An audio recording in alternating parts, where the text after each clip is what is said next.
Adi Ara, Toyota Fortuner 2006.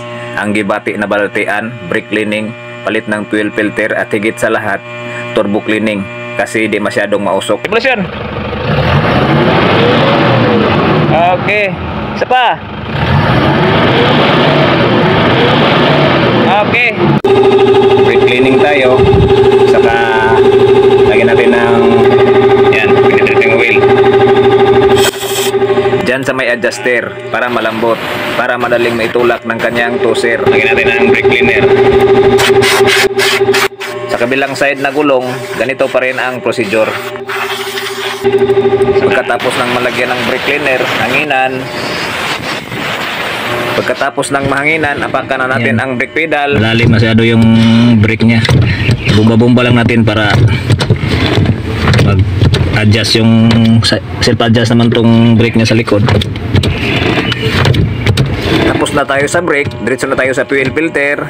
Tanggalin natin tong fuel. Halagayan ng fuel filter. Yan, di pa masyadong madumi. Palitan natin. Ito ang ipalit natin. Yan, na insakto na natin tong linya niya. Nakabit na natin yung bago fuel filter. Ito yung luma. Kabit na natin. Try natin dito, air cleaner.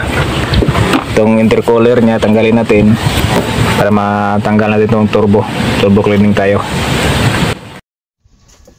Simulan na natin, tanggalin na natin ang intercooler ng turbo. Tanggalin ang mga connection sa turbo.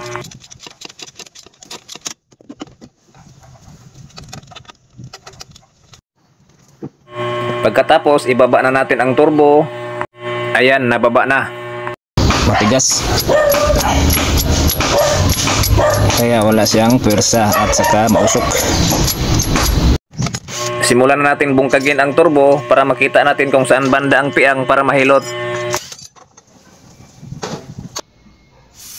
Lagyan ng penetrating oil.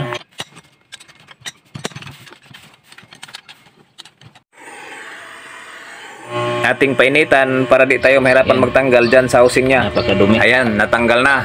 Stack up. Dapat malambot lang to. Atin yang linisin gamit ang contact cleaner ang kanyang tulak-tulak. At siyempre, ispihan ang hangin. Yan guys, natapos ko nang nalinisan ng turbo. Siyempre, assemble na tayo. Iuna nating ikabit ang tulak-tulak niya. Ayan, okay na, malambot na. Lagyan natin ng konting padanlog. Pagkatapos ng nabuo, yan, okay na yung play. Yan. Tapos dito. Yan.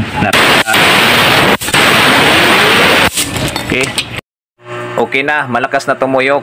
Pagkatapos ng maikabit ang turbo, paandar na tayo. Mandar na. Maganda na yung ang tunog ng makina. Naabutan na kami ng gabi.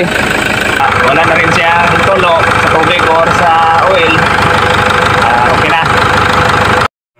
Balik start. Okay. Sige daw.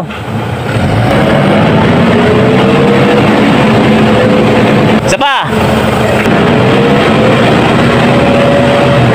Kunting usok pero kulang lang yan sa ensayo. Malinaw na. Okay na, paalis na ang may-ari. Kumbati.